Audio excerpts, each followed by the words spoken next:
নারী জাতি খুব ভয়াবহ জাতি। এই ছেলে, আজ থেকে তুমি কোনোদিন আর কোনো মেয়ের সাথে প্রেমের গল্প করো না। তুমি ধ্বংস হবে, তোমার বাপ ধ্বংস হবে, তোমার বংশ ধ্বংস হবে, তোমার জাতি ধ্বংস হবে।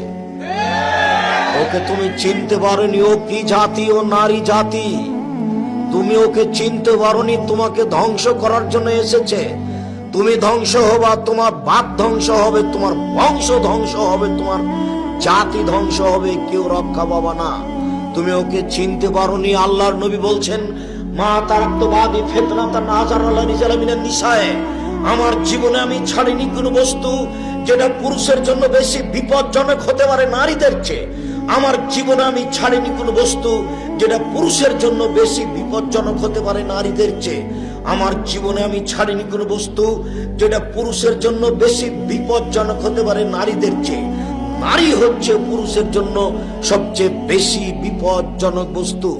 মুহাম্মদ সাল্লাল্লাহু আলাইহি সাল্লাম বলেন, ও নারী জাতি, মা রায় তো আমি দেখিনি তোমাদের চেয়ে কাউকে আজহাবাইল রাজুলিল হাজিব, যে বুদ্ধিমানের বুদ্ধিকে নষ্ট করতে পারে।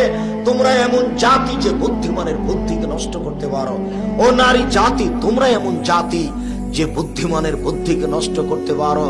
রাসূল সাল্লাল্লাহু আলাইহি সাল্লাম বলেন, ইয়াকুমুল মুগিবাত, যেই মহিলার স্বামী নাই ওই বাড়িতে যায় না, গেলেই তোমরা বিপদে পড়ে যাবা। রাসূল সাল্লাল্লাহু আলাইহি সাল্লাম বলেন, ইয়াকুমুদ দুখুল আলান নিসায়ে, সাবধান তোমরা মহিলাদের কাছে যায় না, গেলেই তোমরা বিপদে পড়ে যাবা। মুহাম্মদ সাল্লাল্লাহু আলাইহি সাল্লাম বলেন নারী জাতির ব্যাপারে যে ইন্নান নিসা হাবাইলু শয়তান, মহিলারা হচ্ছে শয়তানের জাল। আল্লাহ তাআলা বলেন, নিশ্চয় মহিলাদের ষড়যন্ত্র কঠিন আর শয়তানের ষড়যন্ত্র দুর্বল। উপস্থিত বৈঠকের মুসলিম বোন, আমি আপনাকে শয়তান বলে গালি দিনি, আমি আপনাকে শয়তানের জাল বা শয়তানের চেয়ে খারাপের কথা বলিনি। আপনি সম্মানী শিক্ষিতা মহিলা, আপনাকে আমি আয়েশার মতো মনে করি, খাদিজার মতো মনে করি। আপনাকে অপমান খাটো করবো এটা আমি আদৌ চাইনি। আমি আপনাকে খাটো করব কেন? আপনাকে আমি খাদিজা আয়েশার মতো মনে করি।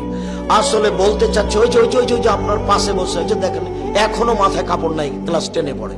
এই হলো শয়তান, এটাই শয়তান, এটাই। এর বাপ অশিক্ষিত, এর মা অশিক্ষিত, এর বংশ অশিক্ষিত, এর বাপ অশিক্ষিত, এর মা অশিক্ষিত। জন্ম দিতে পারলে বাপ হওয়া যায় না, ক্ষমতার নাম বাপ। প্রসাব করাতে পারলে মা হওয়া যায় না, ক্ষমতার নাম মা। জন্ম দিতে পারলে বাপ হওয়া যায় না, ক্ষমতার নাম বাপ। প্রসাব করাতে পারলে মা হওয়া যায় না, নীতির নাম মা।